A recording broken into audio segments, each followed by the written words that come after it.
transition some of this starting part to him.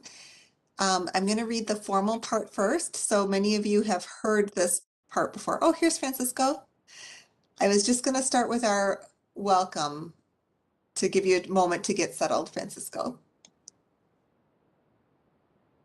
So welcome to the April meeting of the Equity Advisory Committee. I want to acknowledge that COVID-19 is causing us to alter our usual procedures, and we have invited residents of the region to participate in this meeting virtually. The Met Council has determined it is not practical or prudent to conduct an in-person committee meeting due to the ongoing public health crisis. And accordingly, Met Council members will participate in this meeting by phone or other electronic means. And the Equity Advisory Committee meeting will be conducted under Minnesota Statutes 13D.021. And Francisco, maybe if you're ready, I'll turn it over to you at that part. Yes, thank you. My apologies for being a little bit late. So before we call this meeting to order, a few quick reminders and guidelines about WebEx and the virtual meeting process. And again, we have discussed this before, but we need to get this, go over this again at every meeting. So bear with me. We ask all of you to remain muted unless speaking. It is also helpful, especially now that we have newer members, if you could announce your name before speaking. And of course, we have to conduct every vote by roll call. We also have a chat function on this video conference system, but please use that only for technical questions because we are recording the meeting and that's not reflected on the chat if you have a specific question about one of the issues that we are discussing. There's also the raise hand feature on the system, so you can use that for if you have a question or if you want to have a comment and want to be recognized. So we appreciate that. And again, once again, that this meeting is being recorded and will be made available online. Okay. And at this point, I'm just gonna ask: do you think you have a quorum? We have a quorum, Yambi or Lila? I can do roll call. Go ahead. Why don't you do that? Okay. Francisco Gonzalez. I think I'm here. Chai Lee. Chai sent an email saying that he's not going to be able to be here today. Okay. Philip Sterner. John Pacheco. Here. Michael Lucini.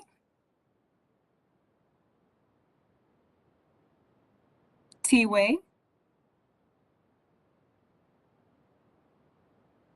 Nicholas Jenkins.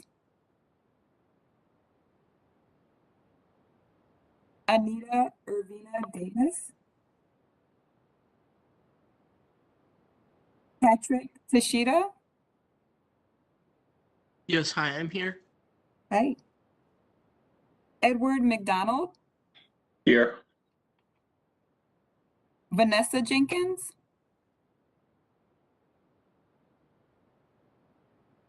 Leah Goldstein Moses. Here. Zabet Awad.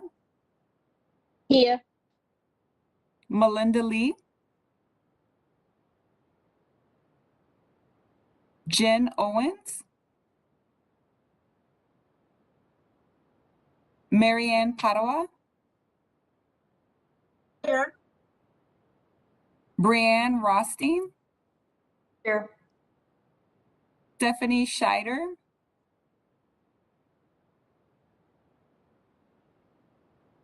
Betsy Sidkoff. Here.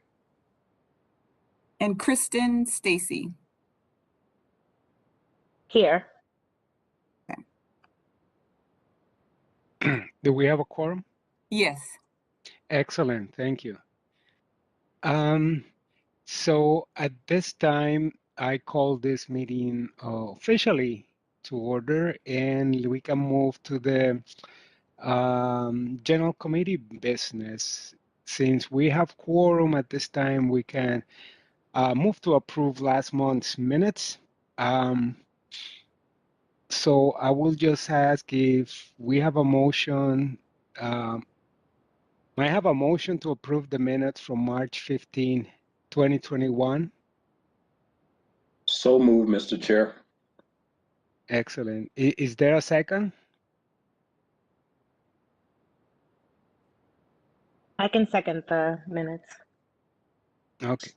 Who was that? Oh, Kristen, Stacy. Thank you. Any discussion? Ms. Padua, do you have any questions? Yes, I do. Okay, go ahead. In that,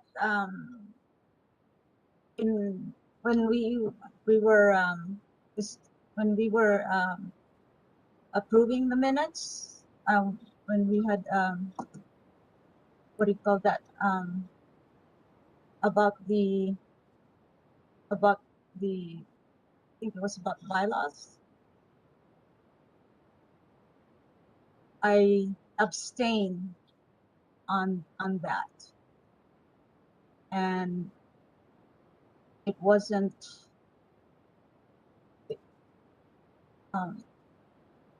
no, I not the bylaws, it was the minutes.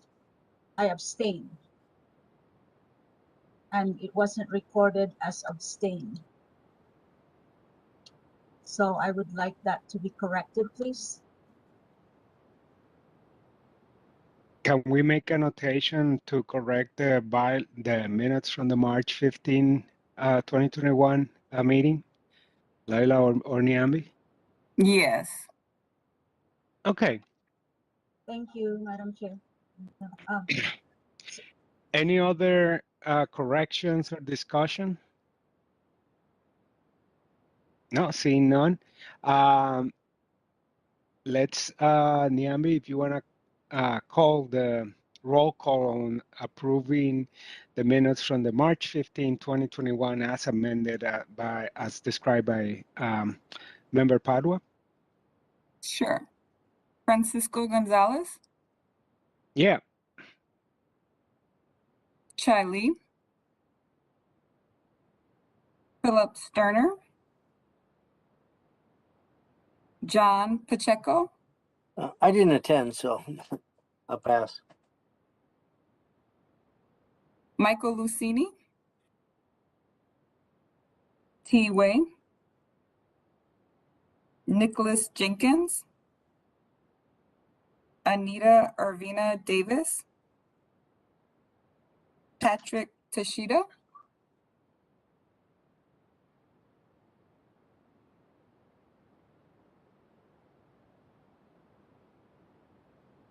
Edward McDonald, Yes to approving the amendment. Vanessa Jenkins, Leah Goldstein Moses, Yes, approve. Zabet Awad, Yes to approve. Melinda Lee, Jen Owens, Mary Ann Padua, Yes, to approve. Brianne Rothstein, Yes. Stephanie Scheider, Betsy Sitkoff, Yes to approve. Kristen Stacy. Yes to approve. Excellent. Motion carries. Thank you. And next, we'll take a few minutes to see if any members of the public have contacted the committee and the council regarding addressing topics not on the agenda. Do we have any requests for members of the public, Niambi or Laila? I have not received any requests. Okay, great. So moving on to the next item on the agenda is the reports from the EAC subcommittees. And any subcommittees that have updates that they would like to share can take this time just to give a brief recap of their activities or any issues that they want to bring forth to the general membership. Leah, did you had anything that you wanted to discuss? Yes. So Okay, go I'll ahead. have two things and then I'll pass it along to my colleagues. So the first is that we do not currently have an active transportation subcommittee. If there are people who are interested in transportation, you can let me know by email and I'll connect you together and help get you launched in a transportation subcommittee. I serve on the operations subcommittee and with Betsy, Michael, and Edward. We met about a week ago and we talked about some of our priorities for the year. And one of the priorities we have for the year is to advance the recommendation we made about half a year ago around an audit of the council's administrative functions. And as out of that came up with a request to have a report back to our committee on May 17th at our next meeting. So at our next meeting, we will have a visit from the regional administrator who will come report back to us about that recommendation and others that the EAC has made over the last several months. Edward, since you're here, is there anything else you'd like to add to our operations subcommittee update? No, you did an excellent job. Thank you. Okay. How about you, Betsy? Anything you'd like to add? No, sounds good to me. Okay. All right. I'll pass it along to our housing subcommittee. Hi, thanks, Brianne Rothstein. We've established a standing meeting for the housing subcommittee. And our last meeting was April 11th. And Edward and Michael Lucini were in attendance along with myself and staff, Lila and Niambi. And so we had a very good hour-long discussion, and we made edits to the 2022 work plan per the request of Leah, as well as talking, and so some of those amendments or adjustments were to have a discussion about Met Council's policy positions, particularly related to the surplus, as well as the federal dollars that are coming down from Build Back Better and Homes for All, and to better understand how that money is passing through Met Council, and particularly what the Met Council positions are on some of the proposals related to the surplus budget. So we've asked for staff to come to our next housing committee meeting to talk about that. The second item was a regional policy plan update work, which I see is on our agenda tonight. And we had a discussion about how the subcommittee would like to be involved in as a stakeholder engaged in that work, and really decided to kind of stick with the basics of affordable housing, specifically related to the regional policy plan update, and that we did want to invite the staff to come to our housing subcommittee meetings in the future, whether that's next month or based on their schedule for engagement. And so just offering or asking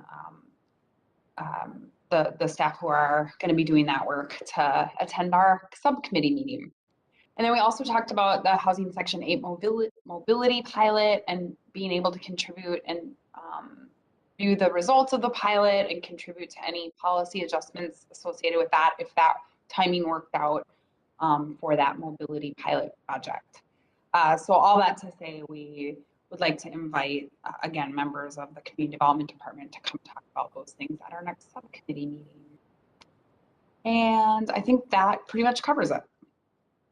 Edward, did I miss anything?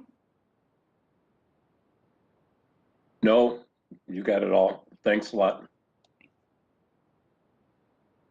Excellent. Thank you. Thank you very much. That was very, very thorough. Glad to see a lot of work a lot of action happening in the subcommittees.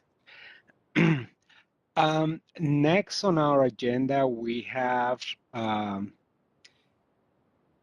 discussion or a presentation on the Visionary Work Thrive 2015 process that the council is engaged in.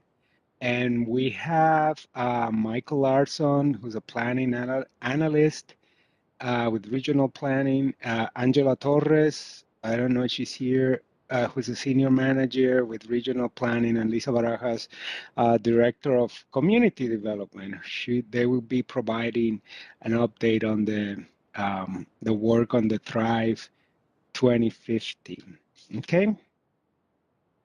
I'll just add, oh yeah, sorry to interrupt. I will just add as an introductory piece that this is just going to be one of many times we will get to interact with this group, as the Thrive 2050 plan is one of the big books of work that the Met Council is doing over the next couple of years, and then is going to guide the Met Council's priorities for many years to come. And so I had the opportunity, as we were preparing for the meeting, to hear a little bit about the hopes for this meeting, and that it's just one step in the process that the team, the staff would like to engage us in. So I'll turn it over to you, Michael, and thank you.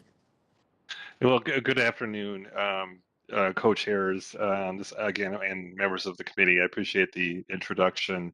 Again, I'm Michael Larson. I'm a planning analyst in the local planning assistance work unit of the Community Development Division. And as you mentioned, I'm joined by Director Barajas and Angela Torres, the manager of local planning assistance, although it's probably going to be mostly my show for you today. So just want to say I appreciate your time and attention and input.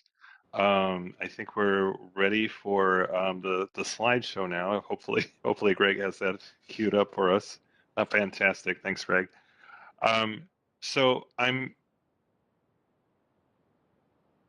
am here to get your early input on the vision, values, and goals process for the 2050 Regional Development Guide. This is important foundational work for us for the planning and policy development that will follow, as was overviewed for you at your meeting last month by the 3 division directors at the Met Council. We're coming too early in this process, and want to emphasize that we believe in engagement and clarity around this work can help ensure that our plans, policies, and programs are in alignment and working together on our most important regional issues. Next slide, please. So as we introduce this work with you, I want to share some of our thoughts about a regional vision and what we might want from it, why to have a regional vision. I'll also share some observations that staff have had about Drive MSP 2040, our current regional development guide. I'd like your ideas and input about what kinds of language that we might use, and I've already gotten some of that from a number of you from the survey that I sent out, and I'll provide an overview of that shortly. And finally, I just want to talk about some next steps and get your feedback for our process, and feedback for how we might approach this work going forward. So next slide, please. So I think hopefully we've all seen various vision statements that we might find inspirational. On the other hand, we may have seen organizational or governmental vision statements that we might think are naive, vague, realistic, or I think perhaps most importantly, non-committal. I would argue that, and encourage to hear what you have to think, that a good vision statement is one that we can literally envision, and it also provides inspiration and for the reader of it, and is not ambiguous. And ideally, and my hope is that we can provide concise language that captures the tone and the spirit of what we want for our region in the future. And again, you know, it's that tone and of the content of that vision that sets a direction for our overall plan and policy development in the implementation work that follows. Next slide, please. So I want to say that we're not embarking on a linear process where the vision that we're working on now is set in stone and then directs everything that follows. You know, we live in a relational world where we get feedback on what we're doing, and we go forward and we learn things as we proceed.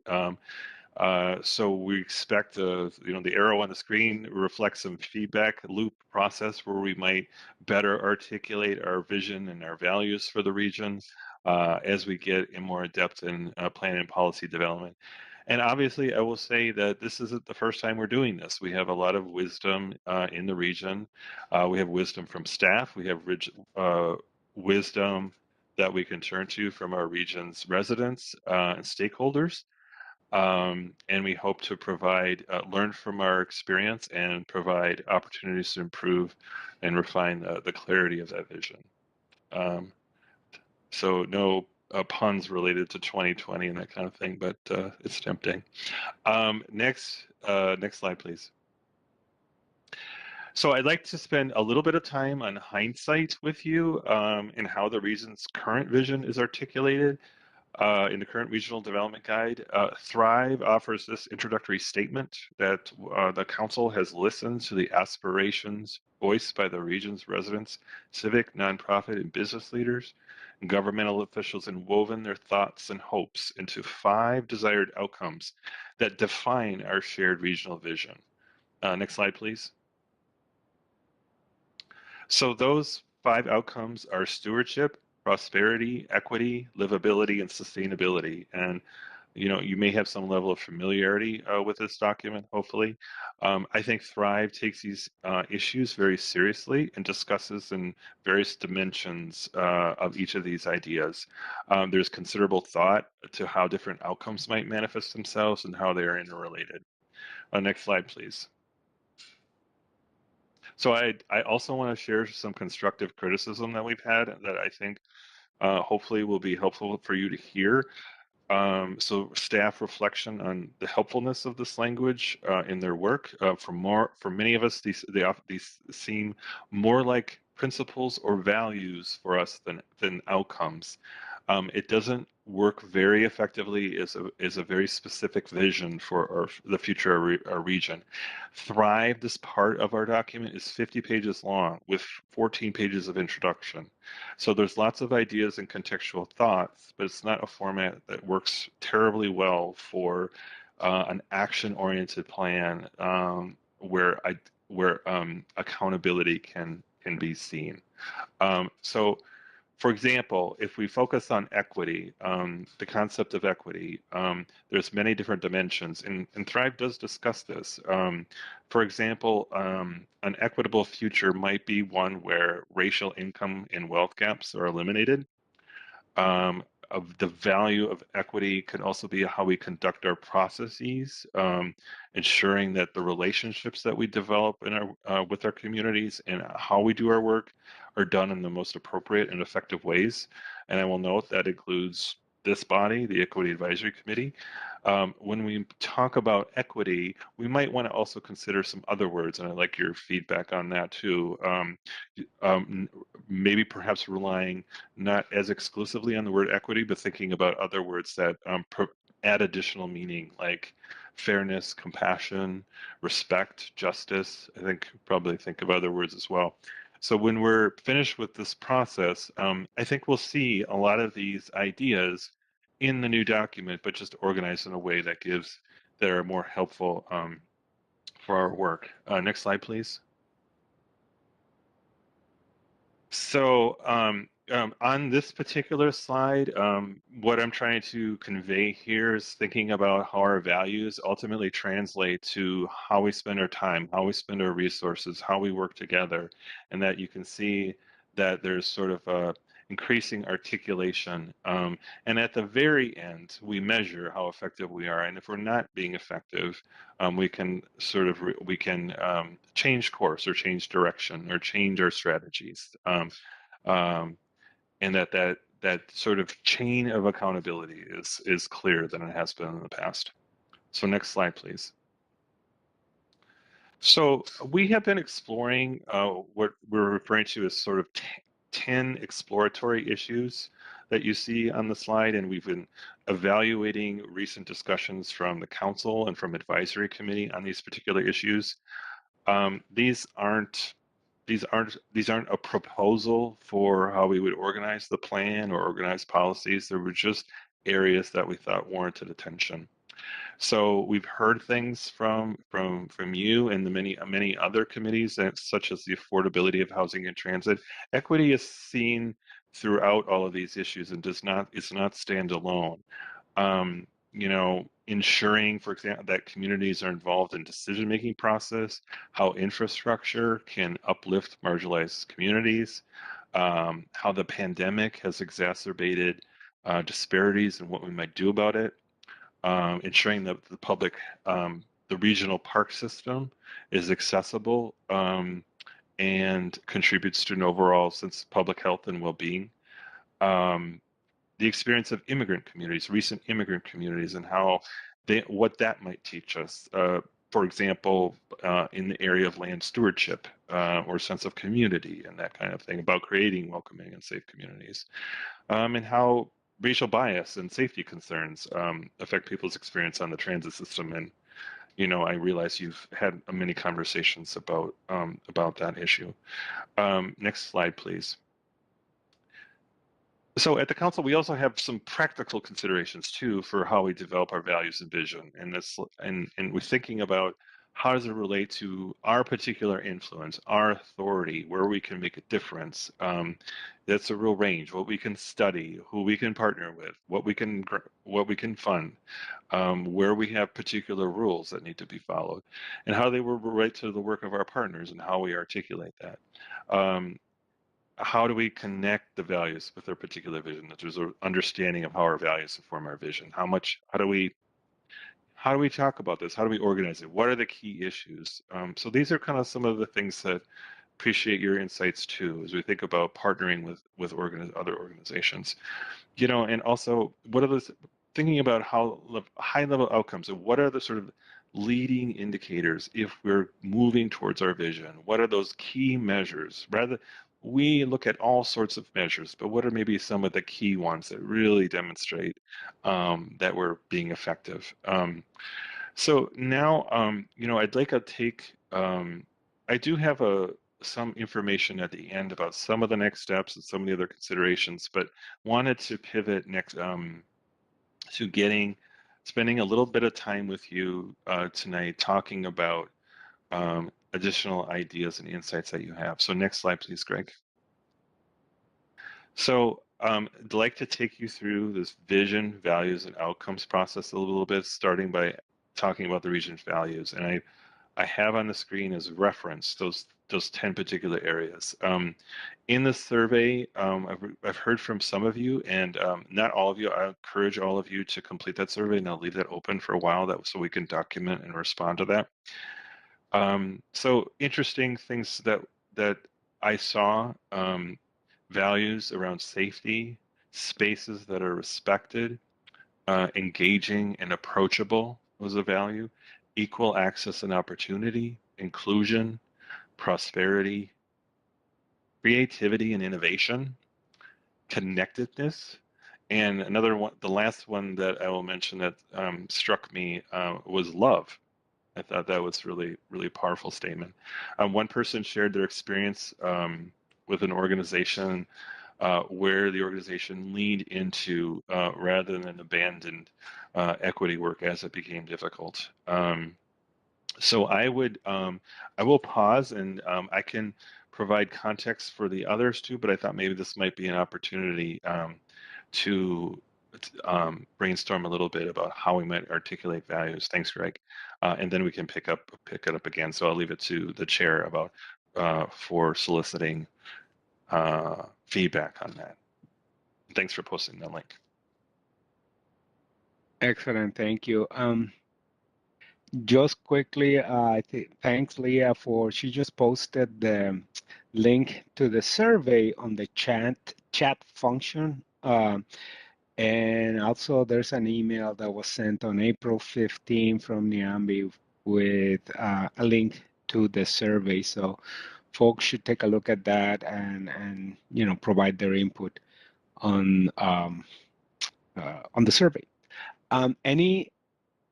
Anyone has a comment, a question? Trying to see if I see any raised hands here.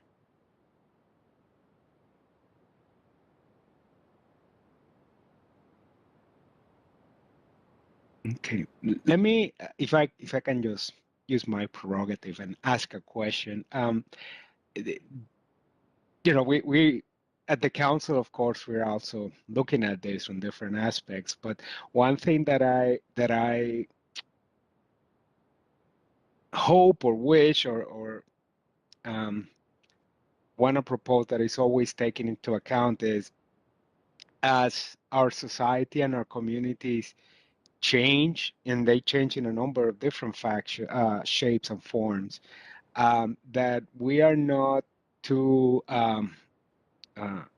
stuck in the past as to not to move forward and implement change, because things that we've been doing in the past are the things, are how things are supposed to be. And I was thinking of an example of, this is not in Minnesota, but this is a different setting. Folks that wanted to expand and create a public golf course because that's what they felt that the community wanted. On the other hand, the newer community, the newer immigrant communities in this particular case, they could care less about golf. What they were interested in was on soccer fields. So the dispute wasn't so much between the newcomers and the old timers.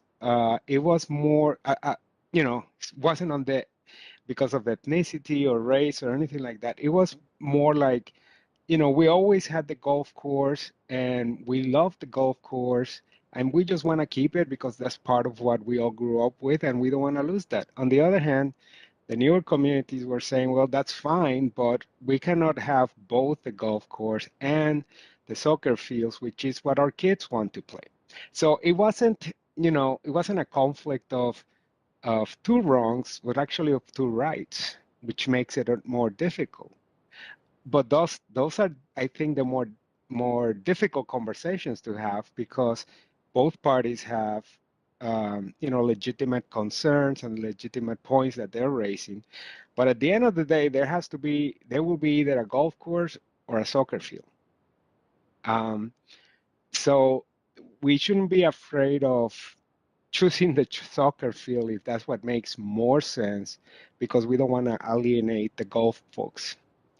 And that was hopefully a kind of convoluted way of saying that yes, when there's conflict or there's clashing priorities, we shouldn't be afraid of going with what makes the most sense now and in the future, as opposed to what makes us more comfortable. So, thank you. I see, Marianne, you have your hand up. Would you like to go next? Yes. Thank you, Madam Chair. Mr. Larson, thank you. That was a wonderful,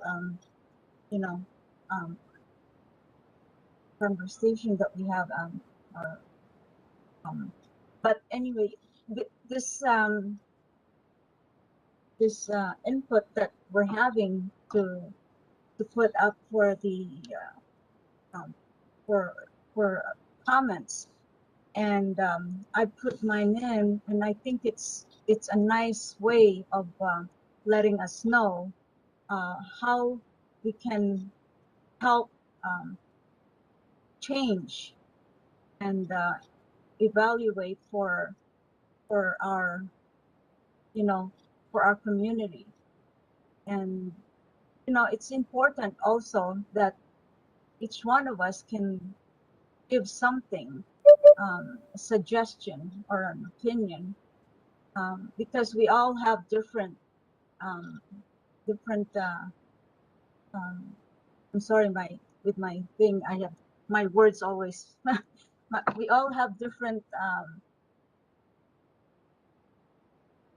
things that happen in our lives. And so, as far as evolution also, we have different inputs that we can help with the community. So always the evaluation, I think it's always important to fill out at the end of the year or however that we need it. So thank you for putting that in for us. You're welcome.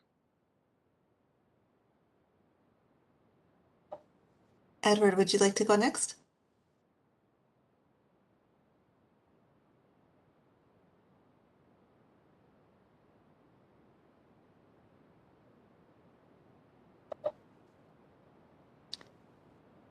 Edward, we don't hear you yet if you're speaking. I do see the hand raised, though, if you'd like to go ahead.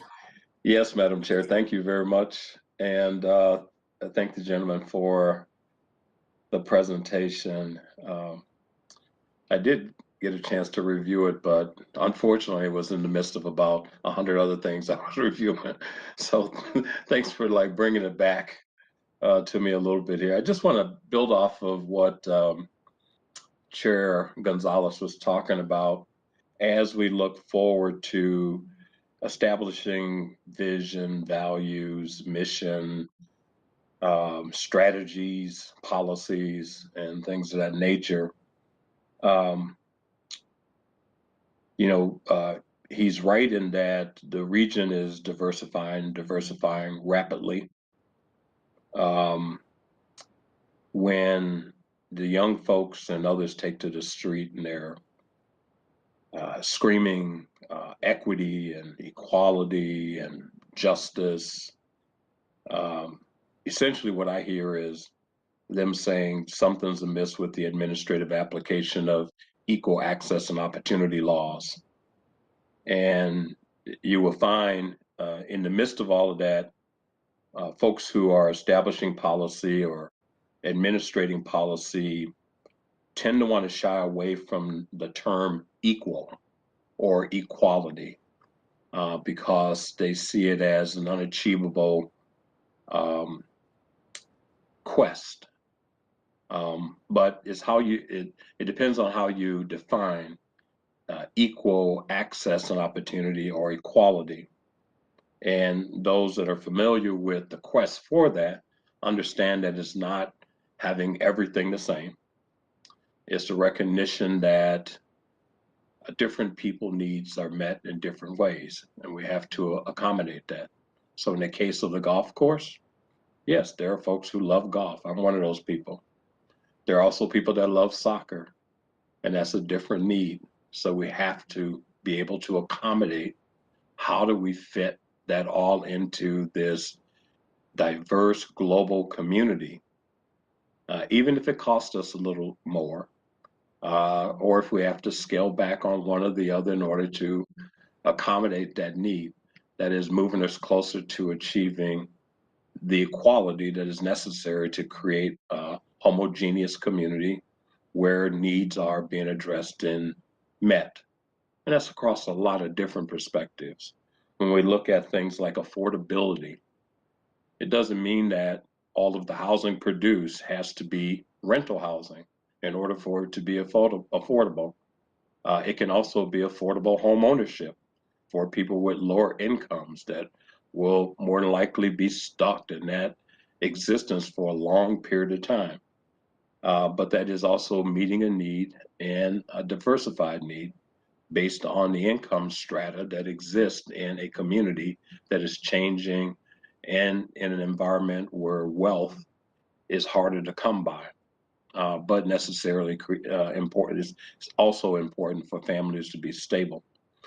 So I guess all I'm saying is that what we've done over the past 30 years of my existence in the metropolitan area is consistently move in a monocultural kind of way. And what that has led to, no matter how you add it up, is ever expanding socioeconomic disparities. And so, as Chair Gonzalez said, we can't be shy about taking a radical stance and maybe even departing from what we've done for the past 40 years, and which is reflected in all the plans that have come from the Met Council, and begin to look at this in a radically different way. And I hope that you're open to allowing us on the Equity Advisory Committee to be able to offer up some of those radical suggestions that will lead to creating the kind of equality that meets the needs of a growing diverse community.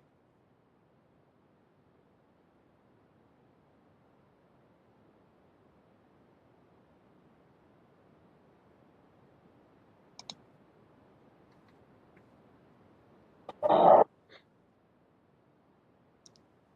ahead, Michael. Oh, thank you. I just want to remind you that I have a few more slides and questions for you whenever you'd like me to proceed. I think that's great. Go Yeah, ahead. go ahead. Okay, thank you, Greg. Thank you very much. So the next slide relates to the vision. I will, I do want to make some side comments too. And, in terms of the survey and taking the time, a lot of us are in the weeds of our work. And so taking the time to articulate values and vision, I thought would be a somewhat frustrating process. I actually found I did it myself and spent some time on these questions and attempting to what might I found it a very satisfying process to, we've talked about language, the importance of language and language imbues meaning, and so I think it's can be time well spent. So just another little push push to spend some time on the survey. Anyway, so next slide on vision. I want to talk a little bit what I heard from some of you on vision. That I heard the importance of public agencies, government taking the lead on research and leadership around equity. The region becoming comfortable with having controversial conversations around equity and disparities. Direct investments and occurring to marginalized communities. I don't know if that's the right term, but saw the word reparations a few times in the responses. And they're also like auditing, I said a couple times, auditing for compliance with equal opportunity related laws. And I think in terms of, actually we should probably be on the previous slide anyway, talking about vision. More specifically, the vision for educational, socioeconomic, health outcomes not being impacted by one's race, gender, ethnicity, disability status, or sexual orientation. Comments about policies related to outcomes rather than access or process. And again, we're seeing some of this language kind of mixed in with each other. So, that's kind of the challenge for us. And I don't want to just, I encourage you to be freeform in your, for those of you who haven't filled this story, to not worry too much about where the ideas fit. We'll figure that out.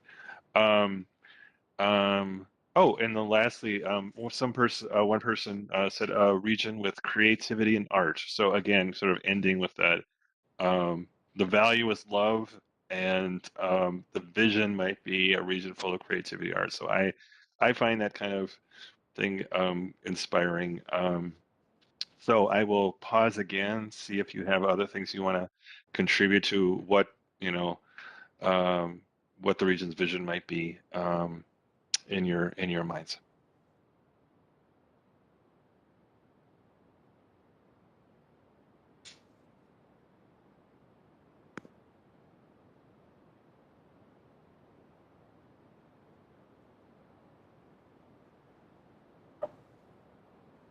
Brianne, would you like to go ahead? Thanks. Hi, Michael. So as I was listening to Edward and Marianne speak, there were a couple of things that just really rose to the top for me. One thing Edward said was moves us towards, right? So we want to have a vision that we can move towards to, move towards. And so that implies movement. And then when we think about outcomes, they have to be measurable, right? So sustainability, is that measurable? And so thinking about how we measure the outcomes, I think would be really important. But I really just want to echo this idea of movement, moving towards our vision, and that requires movement, which to Councilmember Gonzalez's point too, doing things that we haven't done before, doing things differently, taking steps in different directions, movement towards our vision. And so our vision statement to be something we can see ourselves moving towards. And then just the outcomes being measurable. And I also want to just thank you so much for providing the survey, because that's a nice way to compile information and to allow us to input rather than respond or react. So thank you for that. And that would be a great tool in the future too, I think, for other engagement opportunities. So thanks for that. And I look forward to future discussions. Thanks for that feedback. Vanessa, I see your hand up. Would you like to go next? Sure, thank you. So I just wanted to know, and thank you guys for the opportunity again, and also for the survey, but something in terms of the vision around health, particularly as the population is aging, but also mental health. I think even during this pandemic, that it just has exacerbated everybody's anxiety. A lot of people have been affected by depression. And so I think it's very important that we address that. I don't think it's going to go away. I think it's just been illuminated. And so I just wanted to put that out there in terms of health, mental health, as well as physical health.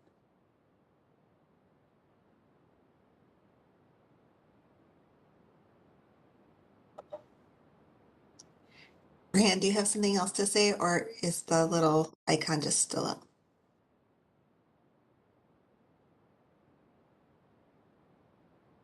She might have had to step away. One thing that is coming to me in terms of the vision is I have a good friend that uses the term for equity around tailwinds and headwinds, this idea that we might be all living our individual lives, but some of us are doing so with forces that are helping move us along and supporting us, and others are doing so with forces that are really blocking us and making our work a lot harder as we move along. And so as we come to a vision that uses this value of equity, I would love to see something that really thinks about the tailwinds we're offering, whether those tailwinds are available or offered to all. Are there some creative ways that we could really make sure that the supports and efforts that are made available in our region are available to everyone? And I would love for our region to give serious consideration to reparations. I think there a lot of times reparations are considered on a national level or state level, but there are things right in our region that have been policies that have presented headwinds to some of our community members, and would love to see us think creatively about a region, about how to transform those into tailwinds that are lifting us all. So, and I think I can turn it back to you, Michael.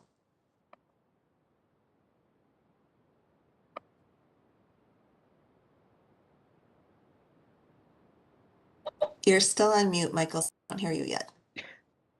Shoot, now I got to repeat myself. At least I have an audience now. So I wanted to respond, before proceeding with the next slide, I wanted to respond to your comments, Leah, about headwinds and tailwinds. And I think that is a great way to frame a couple things. We know a fair bit about our region and have a lot of research and statistics and are kind of aware of some of these tailwinds and headwinds. So I think that's a nice way to frame it. And I think one of the things we want to do too is illuminate some of this with people use the term lived experience, and that's why I had a question related to personal stories to like talk about some of these things, both opportunities as well as kind of threats to people, the region's livelihood and well-being. So anyway, I just want to say that, but I will now proceed with the next slide.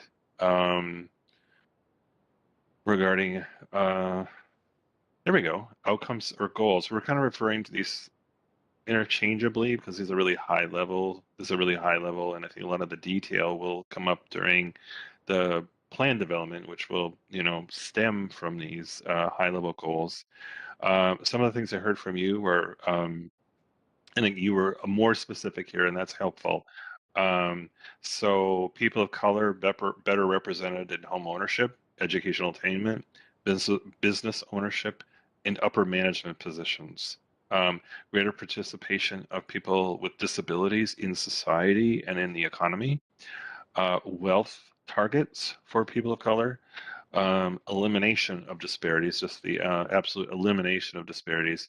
And again, this was an area where reparations was brought up, though not a goal per se. It was brought up again. And one person shared their experiences. Hopefully this is not pointing someone out, but business owner experience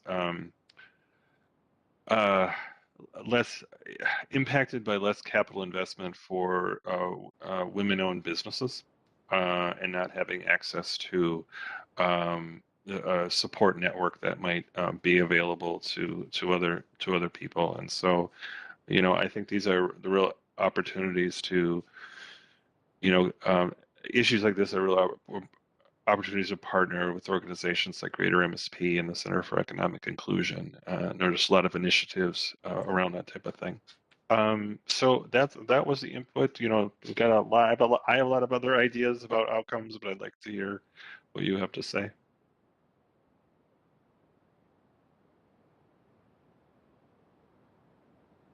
I saw Betsy's hand go up and then Patrick. Yeah, thank you. So I just wanted, when you were talking about, Michael, you had just mentioned someone had stated on the survey about working with community organizations like Center for Economic Inclusion. And I know these are goals, and it may come out when I say this that is more of a strategy or an objective, but I'm wondering if there is a way to put it in an overall value of something, because that it is something that we value, working with the community to hear their voices in what does prosperity mean to them, to us, to all of us. So to have a way, if that can be built in the overall value of understanding what all of this means by working with community-based organizations and people, residents.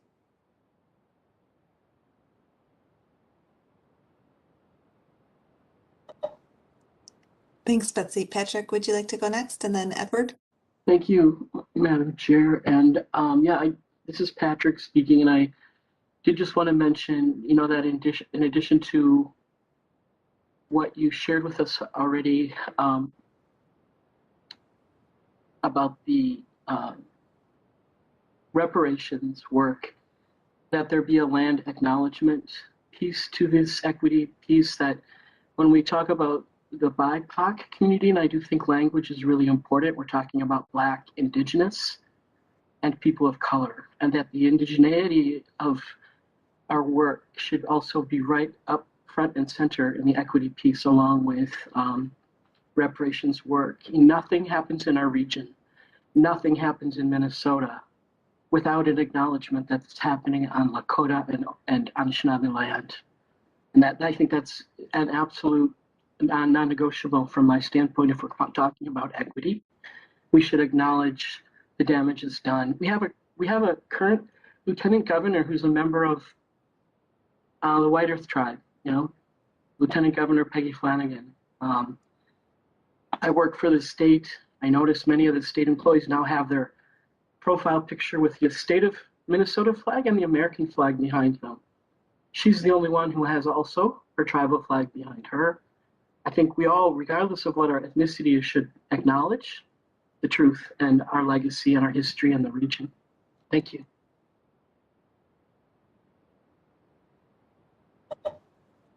Thank you. Edward, would you like to go next?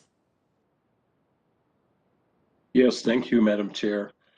I also appreciate that hand that went up there was a little darker than the rest of them that appear. So, Patrick, thank you. Showing there's some diversity with this technology. Thanks for noticing. Yeah, so the reparation piece, a couple things here. And in terms of goals, you know, the reparation piece is one of those things where there is the targeted investment in people who have been wrong historically. And if that's related to slavery, to the poor protection of their rights under the 14th Amendment of this of the state and nation's constitution, if it's just been the outright misapplication of our human rights statutes, which still occur to this day, and I'm going to talk about sustainability as it relates to that. You know, people may or may not know that in the last 40 years, the state of Minnesota has not invested one additional penny in our human rights department. And each year it continued to lose staff. In fact, it got so poor that they had to move off of the state campus to University Avenue in order to afford an office to operate out of. And if you don't have that body healthy and working to ensure equal protections, fairness, building human relations, because 16 of its duties are to foster greater human relations, but you decide that you don't want them to focus on that and disinvest in it, you continue to perpetuate disparities. And the laws that went on the books were equal access and opportunity laws, affirmative action, equal opportunity in contracting, civil rights enforcement under all the 11 titles. There's no attention being paid to that. So if you're talking about sustainability, two things have to happen. Yes, a historical investment in people who were wronged by all of the wrongs of society. And then you have to give them equal access and opportunity to sustain them. And that will require full enforcement of those protections under our equal access and opportunity laws, the appropriate investment in the enforcement of those laws. And if you're doing that, then you're sustaining this level of parity that would be achieved if the administrative application of those laws were occurring at all. What's driving socioeconomic disparities in the state of Minnesota and in the metropolitan area is the poor administration of those laws. That's the bottom line. Met Council doesn't do it. St. Paul doesn't get it right. Minneapolis doesn't get it right. Some of the smaller communities, including the one that I live here in Oakdale, don't even recognize that they even exist, and haven't had a person of color working in City Hall there since the city was incorporated, even though the diversity of the city is growing more and more and more each year. So again, I just think that it can't be the 2050 plan, can't be what the 2040, the 2030, the 2020 plan was, because that is just business as usual. It has to make a radical turn toward strategies that really does get at the ultimate goal of eradicating all disparities. We have the abilities. We are of that generation. We are the exceptionalist people that can put that plan to work in the metropolitan area. I don't think there's any place better than the state of Minnesota, and particularly the Twin Cities area, that can fashion that kind of plan. And as Brianna said before, began working toward achieving that. And even though I'm one of those people say you automatically get there with compliance in those laws. So it's hard to, use these as a way. I'd love to get in the grind with people and flush that all out. And maybe at some point in my career, I will get a chance to work directly with people who are fashioning these plans and can get into the detail of what needs to be in them, driven by obviously a lot of input to achieve that.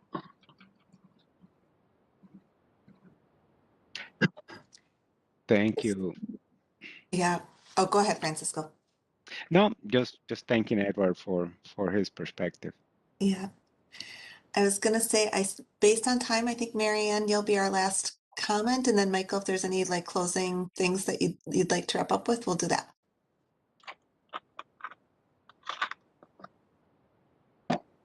Oh, okay. So, Michael, there's in my comment also in the in your what do you call that? I was in my comment in the survey. In the survey, yeah. One of the things is that the trust issue, which is a very important thing in individuals, in families, in the community. And when those things are broken, I mean, even in friendships, when those things are broken, it's very hard to put together. And, and in policymakers, it's very difficult to even to have that, the comprehension of trust, and just like in human rights, the trust issue there, it's so difficult to put together. And when this trust issue is broken in the system, and that's why I spoke about that in my survey. And so that's a very huge thing. And in our community, if that trust issue is broken, when the leaders cannot be trusted, it's impossible to put together. And so, and that's one thing. And then, as I was saying the first time, evolution. Evolution is not just for birds. It's for everyone. So the millennials are coming in. We're on our way. I mean, we're still young, okay, but as we are the leaders now, we are building the fields for our millennials. So here we are building this for them. And as I was telling my children all the time, my children are about 30 years old now, but I said, I'm advocating for you. The things that I'm doing now is not going to be built today. It's going to be for the future for you. So this is for the evolution for 20 years now or 30 years now. This is not going to be today. And last for me, the compliance of the assessments of things, of what is going on today for the people. It's, you know, again, it goes back to trust.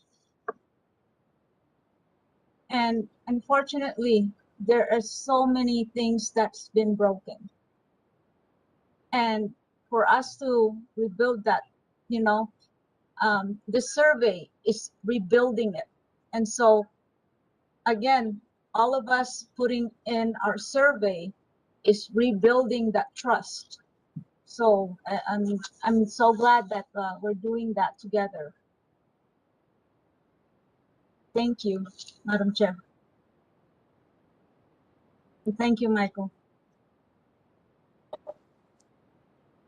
All right, thank you for all those comments, and I'll turn it back over to you, Michael, if there's anything you'd like to wrap us up with.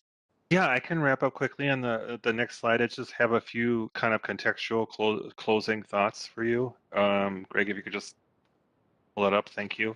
So, you know, this is, yeah, next slide. There we go. So we are in the process of developing a public engagement plan. We've been doing some initial meetings with groups such as this. We're planning engagement with different advisory groups, working with metro cities and local government. We'll certainly be doing tribal consultations. So I appreciated your comments, Patrick, about land acknowledgement.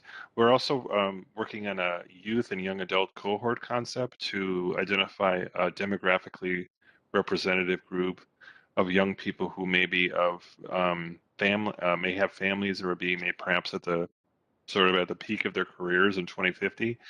A group that would be demographically representative of the future, not necessarily what we see today.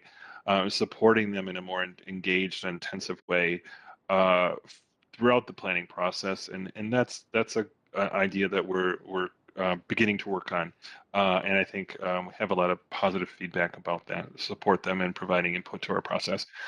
We have a lot of foundational material. Again, I had mentioned before that we're not starting from scratch, so we're kind of revisiting a lot of things. One of the things I had mentioned a little bit ago about we know a lot about the strengths, weaknesses, opportunities, and threats to the region. So we're kind of looking at that and helping the conversations by bringing some of that information. And we've had a lot of existing. We have vision statements. We've articulated values in a number of ways. So hope to bring that in the process as well. So, and we continue working with the executive committee and the committee of the whole of the council, various staff working groups, meeting with you again in the future. Thank you for your positive feedback on the survey. That's just one small piece of this effort. And it is very helpful to get your direct comments and involvement. And I certainly will report out on that again to you when I get more comments. And I think there was one more thing I was going to say, but I forget. I think we could just leave it at that. And just that you have my phone number and contact information. If you have any follow-up questions with me, you can reach out to me individually. If you have suggestions about the process or further comments about this dialogue tonight, my door is open, so you can just email, give me a call, and I look forward to hearing your further thoughts. So thank you very much. Appreciate your time. Thank you so much, Mr. Ritchie. Thank you. Well, that was a good discussion. Next, and just moving on our agenda here, we have Lesley Kandaras, Chief of Staff, and Celina Martina, the Senior Manager for Equity and Inclusion with Metro Transit. And I think that Lesley is going to be giving an update on the Metro Transit Police Work Group. And Celina Martina will be sharing some insights on the the equity work that the Metro Transit is engaging in. Layla, you have anything that you wanted to add? Hi, everyone. Yes, I just wanted to add just an additional, I guess, comment before the presentation that there are going to be some shared definitions and meanings and maybe some parallels to some work being done that's somewhat related to a future presentation. Cy will be doing, Cy Jordan, our director in the Office of the Office of Equity and Equal Opportunity will be doing next month. So I just wanted to put that out there before the presentation that there will be some shared definitions and meanings that you'll see again next month. Thank you. Thank you. And I think, is it Lesley or Celina who wants to start? Sure, Chair Gonzalez, good evening. This is Lesley Kandaras. First, Okay. Can you hear me okay? Yep. Is my audio okay? Very good. Well, again, thank you for having us tonight. I'm going to get us started, and Celina is going to present the latter half of our presentation tonight. She did text me that she's having some technical difficulties, so if she's unable to join for any reason, I can cover her slides as well. But maybe, I don't know, Greg, are you bringing up PowerPoints, or should I share my screen?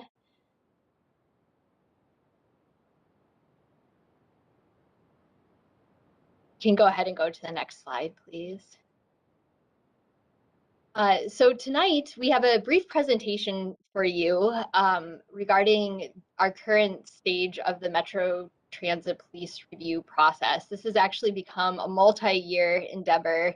I'm going to talk about the different phases of this work, but we're specifically coming to you this evening because Metro Transit staff are actively working on developing an action plan that will respond to and advance the recommendations that were made by the Metropolitan Council's Police Work Group back in late February.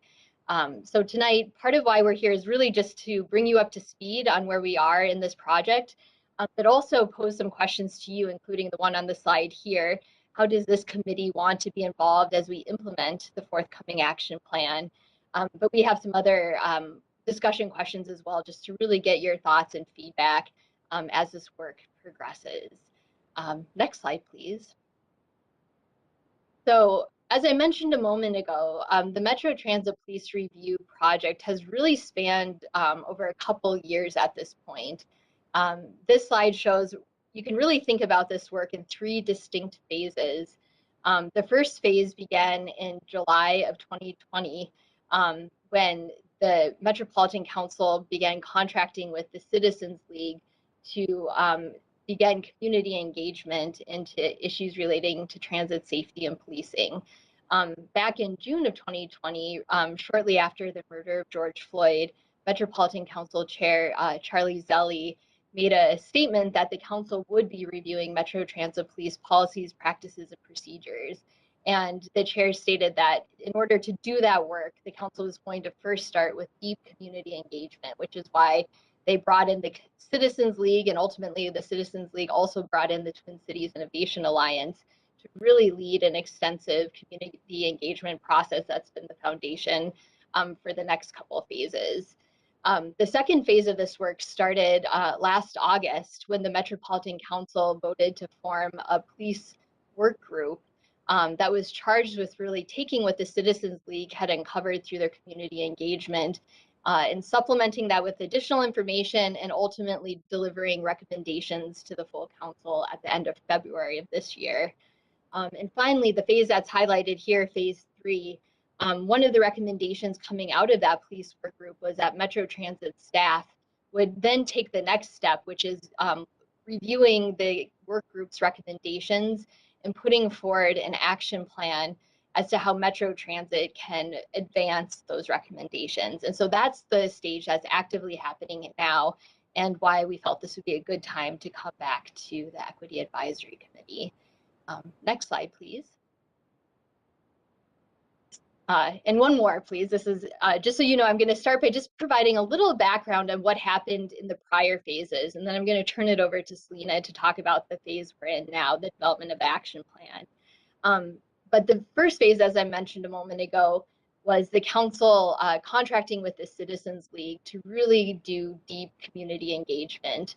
And I also want to mention that Michelle Fury is on the call tonight.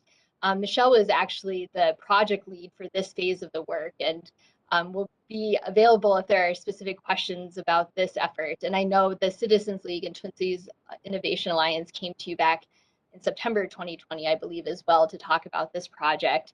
But over the course of several months, through many different means and modes of gathering information, over 1,000 people were contacted to really look at how stakeholders, people who are impacted by Metro Transit and have the ability to impact Metro Transit, perceive safety on our system. And some of the themes, as you see on this slide, are there's really an important distinction between people's perception of safety and the reality of safety on transit. People repeatedly reported during this engagement process that passenger behavior impacts their sense of safety while riding with us. People also reported that, due to COVID, our ridership is down about 50% to what it was before the pandemic, and having fewer riders is leading people to say they feel less secure on our system. Another theme that was really prominent in this work is safety is a lot more than enforcement. And this is an important piece to keep in mind as we talk about where this work went next. It started as a police review, but through community engagement, it became really clear that safety is so much broader than only policing, even though that's a critical piece of it. It's also about how clean and well-maintained we keep our facilities and vehicles. It's how well lighted our waiting areas are. It's whether a person can ride without being harassed because of their gender, another aspect of their identity. There are many different dimensions to this, and it's much broader than just a police review in and of itself. And another key theme that came out of this work is people really believe that it's important to have some sort of presence of an authority figure on the system. And that doesn't need to be a sworn police officer. In many cases, it might be better served by another type of transit employee, but a prominent idea coming out of this work is the importance of having an official presence on the system. Next slide, please. Greg, do you mind going to the next slide? Oh, one more. Okay. So I just talked about the first phase, which was about a year long, really deep work, contacting 1,000 people. The next phase that started just as that community engagement phase was ending was the Metropolitan Council forming this police work group. It was a group of initially 8 council members. We had a little turnover throughout the process, but their charge was to take what the Citizens League had developed, supplement that with additional information as they felt was needed, and ultimately bring back to the council by the end of February of 2022, a set of recommendations about where the council should go next with this work. So they ended up meeting about every other week for about 6 months. It ended up being 15 meetings. All of this was public. The materials are still online and recordings are available. I should note, in addition to the council members, the Equity Advisory Committee had named a person to be a liaison to the group as well. And so the idea was really to, again, look at what was learned through engagement and develop a set of recommendations. And when I turn it over to Celina in a moment, we'll talk a little bit more about what those recommendations were. But next slide, please. Before I got to that part, I just wanted to know part of what the work group did when they went through looking at what the Citizens League shared with us is they also wanted to get additional information from Metro Transit employees and also had a public comment opportunity as part of their process. So part of what their work did was commission a survey of Metro Transit Police Department employees. They dedicated one of their meetings to having a panel of frontline employees who day in and day out directly experience conditions on the system and have personal experience really thinking about their own personal safety on the system and the safety of people they serve.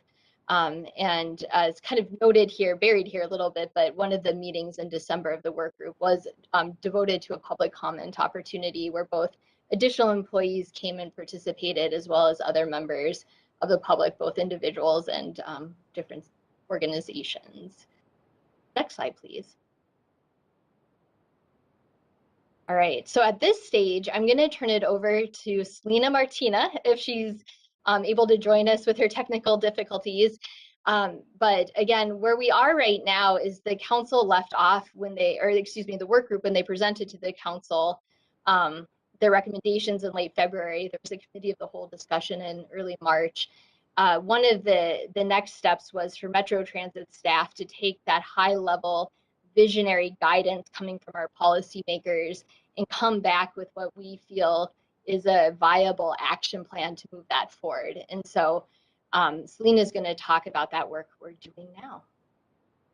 Celina, are you able? Good, all right. Yes, thank you, Lesley. I'm so sorry, but upon the end of the presentation of Michael Larson, my computer went frozen. So good evening, Chair Gonzalez, Co-Chair Leah.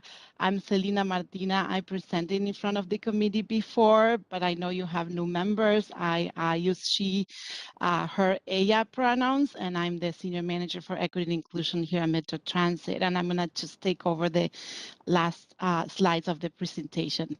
Thank you, Lesley, again. So, and thank you, Greg, for advancing the slides for me. Can you go to the next one, please? So as Lesley said, the council members working group developed a set of recommendations, and these are the 3 visions that they capture their work. And so the first one is to provide a quality transit experience for all. And they explicitly discussed, they had lengthy discussions and really were really committed to use anti-racist lenses and equity lenses that provides an inclusive approach to transit safety, security, and policing. The second recommended vision is about relationships, and they again had community partners come to speak during their police work group, and understanding that we cannot do this work alone, and we have to address systemic issues by fostering community relationships and partnerships. And thirdly, again, the discussions around accountability and data and reporting. So that is the third vision that they recommended, is demonstrate responsive leadership and accountability for results. So they talk a lot about progress monitoring and so forth. So next slide, please. So here's a little bit more about their first vision, as they they recommended using anti-racist and equity lenses to provide quality experience for all. So they talk about the consistency, making sure that our riders who use our buses, trains, and facilities receive a consistent quality experience. And so that is their first recommendation under their Vision 1. Next, please. Under Vision 2, around fostering community relations, their recommendation was to communicate and engage with other jurisdictions, including law enforcement agencies, to work together towards timely solutions, and continue to the effort that we started at Metro Transit as working with legislation to pass the administrative citations. And that is ongoing. We feel like that is a huge step forward into providing some solutions to disparities and disproportionate actions toward our community from our system and policing. So that is ongoing. Next, please. And lastly, the Vision 3, these are some more detailed recommendations about developing effective communication between Metro Transit Police Department and Council. So Council members are aware and they can act quickly and supporting transit security and policing in a timely manner. So the second recommendation under the responsive leadership is to evaluate policies, practices, and procedures to ensure that the outcomes are positively and reduce negative impacts on particularly BIPOC and communities that are historically impacted negatively. And third recommendation is to seek out and address employee transit safety and security needs.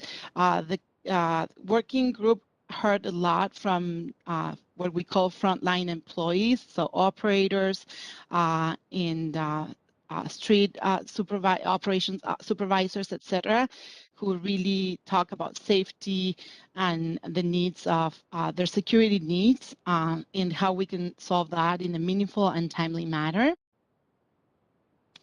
And lastly, seek out and address public feedback and on transit safety and security in a meaningful and timely manner. We have, with the work of the Citizens League and some of our current and past surveys, we have gathered information from the public about what it means, to provide safe transit options. But I think we need to do better to, make sure that we say what are actions that we are actively taking to address those concerns, and also make sure that we still hear, what it changed to be more relevant about what people think about current safety as we come back from, the pandemic, and perhaps take transit more often than before. Next, please. So what is really the overview of this phase is we have to deliver a draft action plan and present it to the Metropolitan Council. And we're hoping that at the May 18 Committee of the Whole, there will be a discussion after this presentation of the draft to seek, an approval for the action plan. And the plan should include action steps with SMART goals, we say, timelines, and and how to advance the Met Council's vision, the recommendations. And lastly, integrate some safety and security initiatives and programs have started already. They're underway. So how are we leveraging those, capitalizing on those, expanding, or maybe sometimes stop doing things and aligning, and they can be captured in that action plan to ensure that it ties together and builds on relevant existing work. Next, please.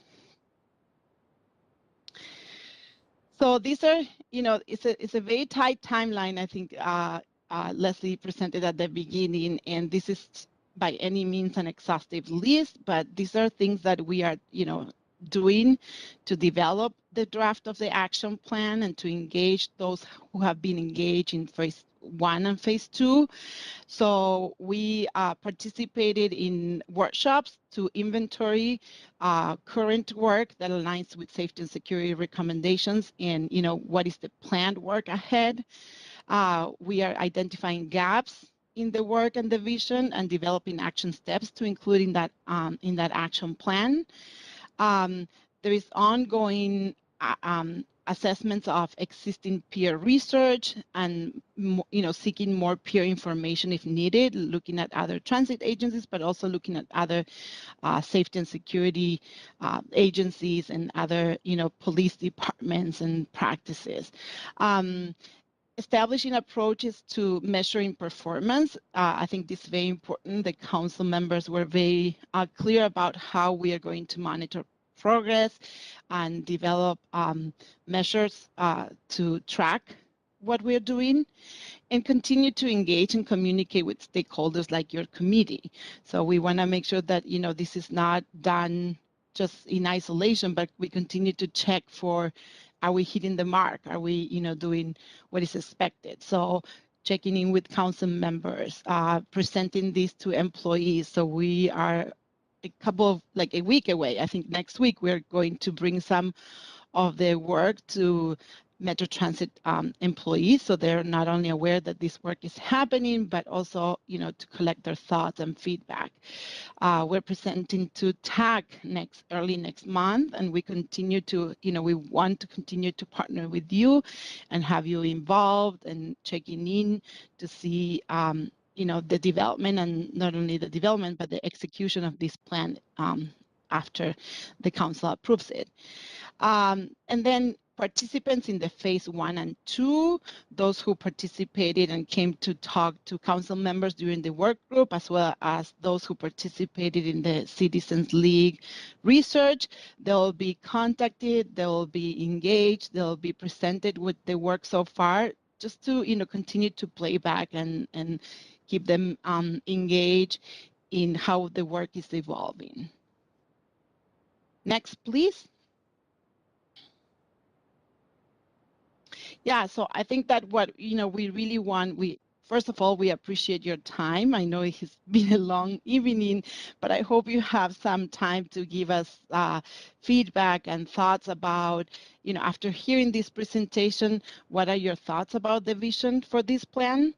And then other considerations you want Metro Transit staff to think as we develop the draft action plan. We are really in the middle of the development, identifying key action measures, metrics, reports, and it's really key for you to give us your feedback. And how does this committee, you all, want to be involved when we implement the action plan? So not only in the development and the drafting, but as we implement, how you want to be involved, what information you need from us. So again, I'd love to hear from you. I know it's late, but I would love to hear initial thoughts. Thank you, co-chairs. Thank you. Betsy, I see you have your hand raised. Sorry, yes, thank you for that. And just a comment, I'm not sure where it fits in on this, but I'm curious if there's conversations going on about what happens when someone does, for instance, break the law, harm themselves or harm someone else on one of Metro Transit. Is there talk about restorative corrections or in that, so more of a restorative justice approach versus sending right to the criminal justice? Chair Gonzalez and Chair Moses, I can start and certainly invite Celina to weigh in too. That's a really good question. And I'll say one aspect that we are working on, and Celina mentioned, is the legislative proposal for administrative citations. And we didn't really talk much in the presentation what that means, but under current state law, fare evasion is a misdemeanor. And for a few years now, Metro Transit has advocated with the legislature that we need to change state law and create an administrative or civil citation. So those are not going to the judicial system and instead would be handled in-house, where we would presumably see the council lower the penalty. Right now, the fine that goes along with that misdemeanor is a $180 fine, and it is handled through the court system. So we're proposing bringing that in and handling it administratively and really trying to make any penalty more commensurate with the violation. So that's specific to the area of fare evasion, but certainly a principle that I think, as you're pointing out, we should be considering across other areas of violations that happen in the system too. Great, thank you. Yeah, because my first response to what you just said, I appreciate that, but also for fare evasion, a ticket for $180, I mean, doesn't make sense. Yeah, exactly. Thanks.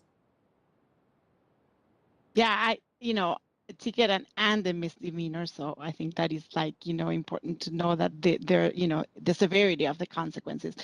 Thank you, Lesley, for saying that. But I think that that's a great question as we consider the Vision 2.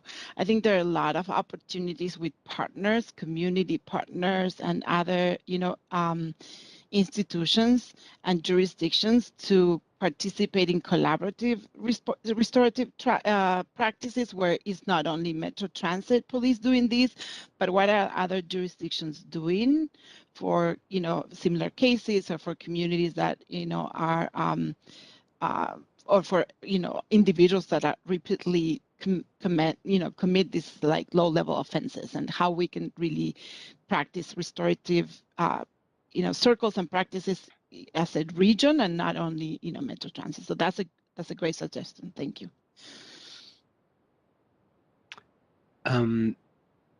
Leah, do you see any hands up? Oh, Marianne, go ahead. Yes. Thank you, co-chair. And may I wonder how would they handle for example, somebody who's having a mental health breakdown, and somebody maybe having, well, okay, just that question. And Sure. Co-chairs, committee member. So one aspect that the council police work group was very interested in, certainly something we're taking a look at as we develop the action plan, is training that we provide both our operators and our police officers, and ensuring that they're well trained to de-escalate situations and work in a empathetic, constructive manner with people who may be experiencing crisis or in some other living with mental illness that's leading to behavior reported on transit. So I think the training aspect has certainly been part of the discussion so far, and really looking at, is there more we can be doing along those lines to make sure all of our employees who are interacting with the public feel prepared to work through those situations. I mean, I think in general, one theme that's come out through the different phases of this work is, transit as a system is really embedded in our community, and there are a lot of people in our community who are really experiencing significant mental health issues, chemical addiction issues, and in many ways, the systems we need as a region to take care of that are so much bigger than transit alone. So I'm not really giving you a clear solution, but rather kind of admiring the issue that part of what the work group recognized is there's some really deep systemic issues that we're hoping the council as a regional policymaking body will continue to take on to complement the work that can happen at the Metro Transit level. I don't know, Celina, I welcome you to add anything to that too. May I say something in a recourse on that, because I was in listening in community about the 988 and the crisis, and actually that would be with Samsha, and we were trying to figure out about trying to figure out on the community itself. So that would be the crisis team line, and that they would be a good way for you guys to reach out to if you would like to, as a suggestion. Of course, that would be your. Thank you. Thank you so much. I really like your presentation, and thank you so much for bringing that in. Okay. Thank you, co-chair. Let's see. Leah, I see Edward and Patrick. Do you know who first? Who's on first? I think I saw Edward first and then Patrick. Okay, go ahead. Thank you. Thank you, Mr. Chair, and thank the two presenters. I really, truly appreciate the thorough, quantitative process you use to come up with what you're about to develop and deploy on the transit system. Thank you so much for that work. That's it seemed to be getting more and more consistent inside of the Met Council, and it's a good thing to hear from people and allowing that to drive the process. But the way you presented it was very, very good. I don't, as you were going through your presentation, the term police just, it stuck out like a sore thumb You know, being a black male and hearing police, I have no reason to quiver, but every time I hear it, I think about it. And I guess I don't even know how to ask the question, but is there another term? Because this thing passes through communities that have been completely traumatized by the term police, if not by police themselves. And we seem to be at a stage in our evolution where maybe you can achieve the same thing, but the term needs to be new so that it doesn't conjure up so many traumatic kind of feelings or experiences. Or as you were saying that, I was getting flashbacks of George Floyd, and I was getting Amir Locke. I was getting even some good things, you know, like the chief of police out here who I coached a baseball team with, who's a really good guy. But at the same time, I couldn't dismiss the fact that that term. So maybe you don't do anything about it, but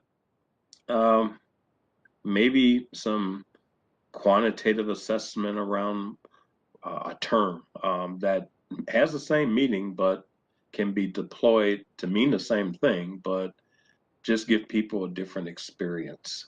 And I'll leave it at that. I'm not saying get rid of the police, but sometimes terms can wear themselves out and they can develop a reputation that is beyond any usefulness, and can conjure up really bad thoughts when I know your intentions are really, really good. Thank you.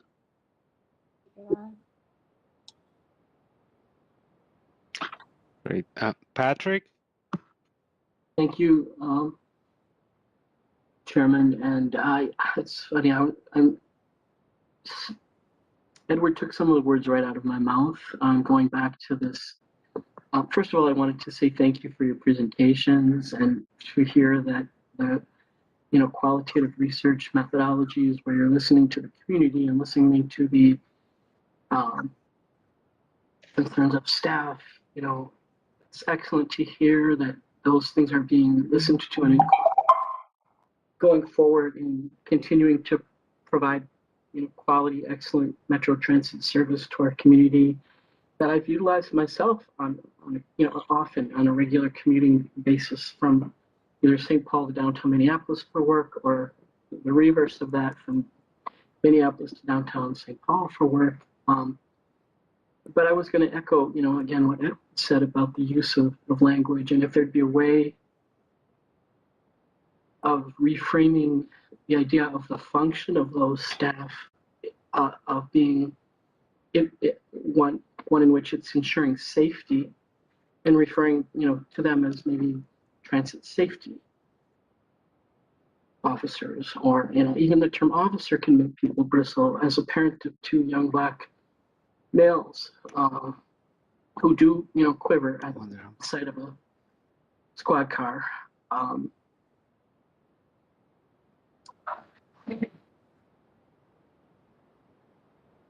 right, thank you.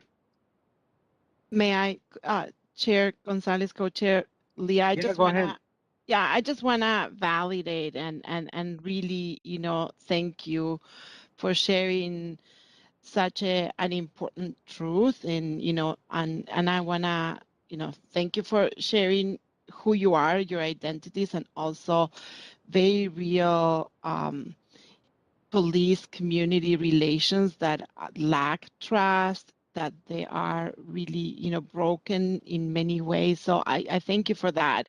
And that has, it is a constant awareness as we develop this action plan, and we continue to push each other because we're very unique. We are a transit agency that has its own police workforce.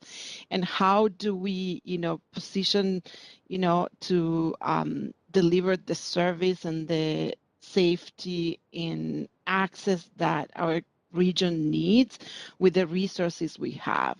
And, relationships are very important. So part of this plan in that second vision of partnerships, not only partnership with institutions and jurisdictions to help us with the process aspect of this plan, but I think that in part of the workshops we had, it was very revealing and apparent that trust building and relationship and really getting police to know the community, to meet people, to outside the regular commute, or it's really important. So thank you again, both Edward and Patrick, for sharing your thoughts and a very real environment we live about not trusting police. Thank you.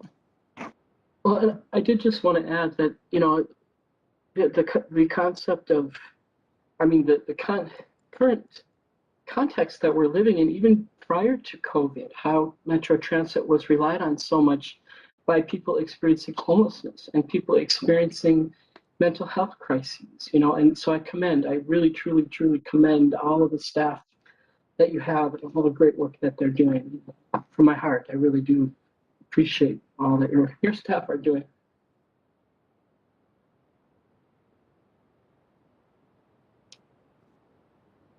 Thank you. Edward, you still have your hand up. Is that from before, or you have an addition? Yeah, Mr. Chair, just want to add something. As I reflect on the presentation and stuff, I think you guys are just trying to build helpers.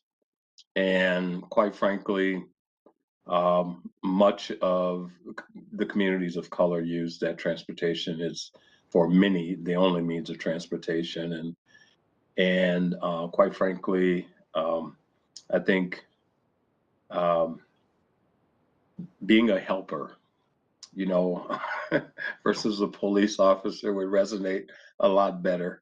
But I know that when I was reading and hearing your presentation, you just want helpful transportation service. And it seemed that the people that would be employed to do that on the transportation system would be a welcome group traveling through lots of those communities, and probably any community. And I think that's the intent of the police department. You want to keep people safe, but you also want to help people, along their journey. So helper came, and I just wanted to throw that in. Thanks, Mr. Chair, and thank the presenters. Okay, thank you. Marianne, do you have one last comment? Yes, thank you, Co-Chair. So I suppose there's just what would be maybe could be acceptable, and what would be most important then, if most people are so have PTSD, as we call that, for the police, and actually I kind of do also have PTSD with the police also, then that's why it's so important to ensure that they have training, background training for the crisis team. Anyone who's going to be riding on the Metro Transit, because just in case, for anyone that may have mental health requirement for the case that they have to handle, then there won't be any questionable action. So and that's when they start building up trust with the community, when they need to be questioned, and slowly that will happen. I think that would be, and if you actually have kind of the same people or the same police group that would be in that transit, that might be also helpful, because then that's when they get to know those same group in the transit, and that would be something that they would see at the same time over and over time. And that might be something that could be helpful for the community that they travel in. So thank you very much. Okay. I think we're running out of time. Lesley and Celina, any last thoughts or comments at this time? Just thank you so much for making time for this conversation tonight. This was really, really valuable feedback. So thank you. Same here. And, you know, I just, if you have thoughts about how you want to be involved in the future, and please, you know, don't hesitate to reach out. Thanks. Thank you. So just moving on with the last agenda item that we have for tonight. And I think that it's the reports from council members on our standing committees. Let me just start. I'm on the Management and Transportation Committee. I can't recall anything that is burning or pressing that came up. I mean, there's always stuff, but anything new that we have addressed either on transportation or management. Can't think of anything else. I don't know if Councilmember Pacheco has any comments about something that came across in his committees. Thank you for the question here. Actually, I'm, as you know, and may or may not know that I'm one of the new council members. Yes. So it's only been about 3 weeks, but I've been to more briefings and tours and everything else. I'm still behind, but for those of you who don't know, I did sit on the Met Council years ago. I was a Purpose appointment, so that would have been in the early '90s, I think it is something. So it was quite a long time ago. You were in high school at that time, right? Yeah, I'm telling you. But it's a very interesting subject. I use public transit a lot. Actually, since I've been on the council, I've taken I take the number 6 downtown, and I jump on the train, and then I've also taken the direct direct from downtown to downtown, the service there. So I'm on there quite a bit. I've been up and down the Lake Street bus. Grew up in South Minneapolis, and had some different experiences there. But I've also years ago I was on the first civilian review panel with the police. So this is an interesting subject for me, and I'm following it very closely. So I thought it was a good conversation today. I think that the structure seems sound in trying to get where we want to go. But that's where I'm at. Tomorrow I'm in St. Louis Park, understanding a lot of what their issues, and then I'll back to transit. So hopefully down the line I'll be in boxing terms, I'll be walking forward instead of stepping backwards here. So, thank you.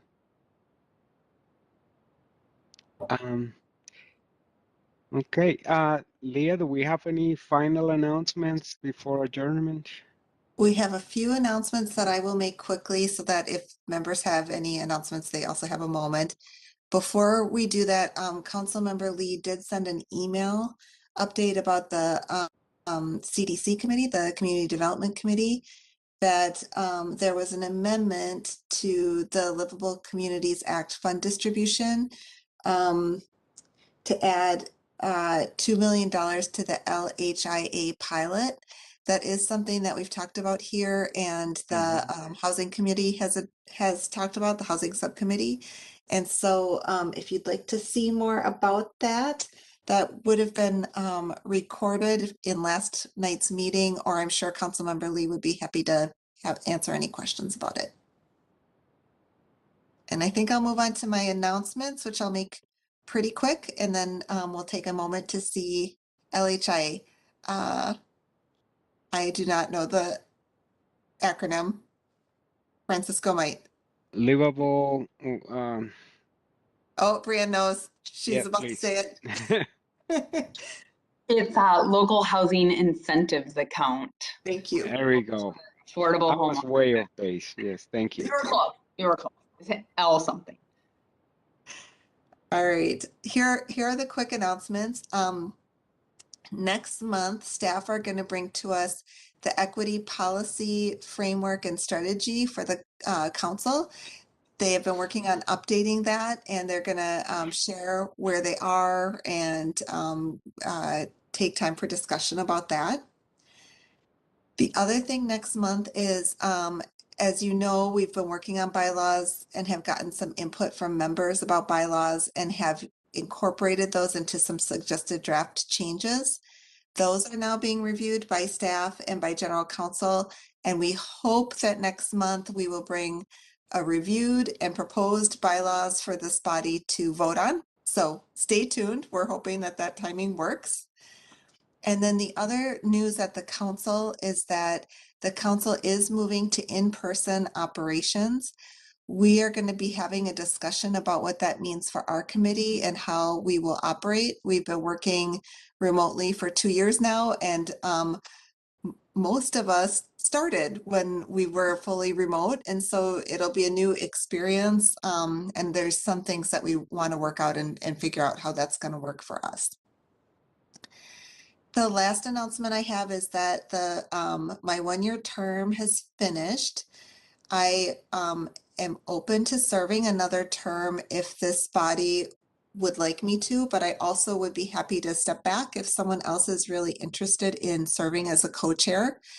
If you are interested in being a co-chair, I would be happy to answer any questions you have a conversation with you, share my experiences, and just talk you through it so you could consider it more fully.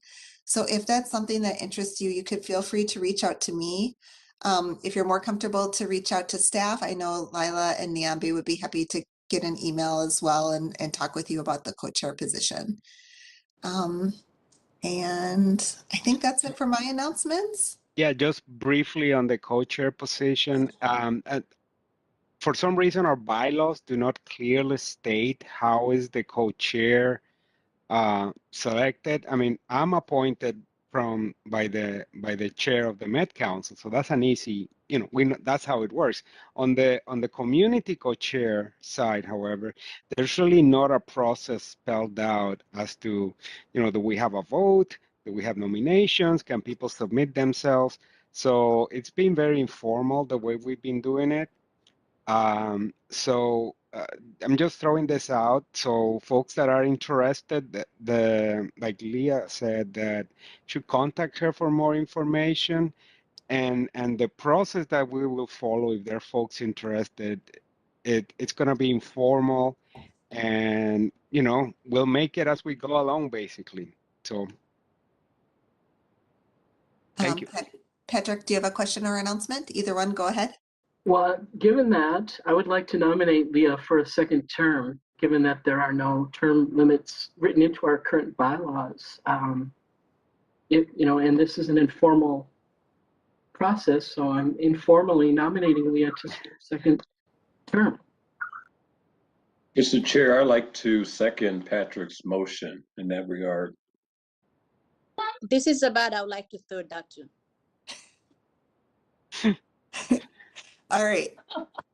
I'm happy to serve that way, and I'm also happy to talk with someone, even if you're not interested in serving right now and you'd like to kind of apprentice is the wrong word, but if you'd like to learn about the role and maybe consider it for somewhere down the line, I would love to talk with you about it and make sure that there's opportunities for you to lead and find other ways to be in this space. So thank you. My last announcement is for those of you that are observing Ramadan right now. I know this is a late night. Thank you for spending your holiday evening with us, and I hope you have a peaceful and blessed Ramadan. And I'll see now if there's any announcements from members of our committee before we wrap up. That Patrick?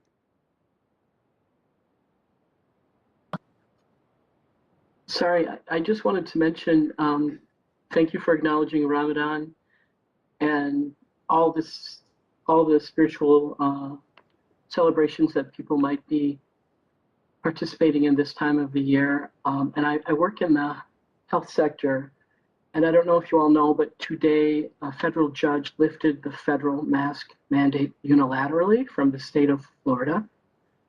The CDC, however, and our state epidemiologist and Dr. Michael Osterholm, who's an esteemed infectious disease epidemiologist, recommends mask wearing. So I just wanted to put that out there as a public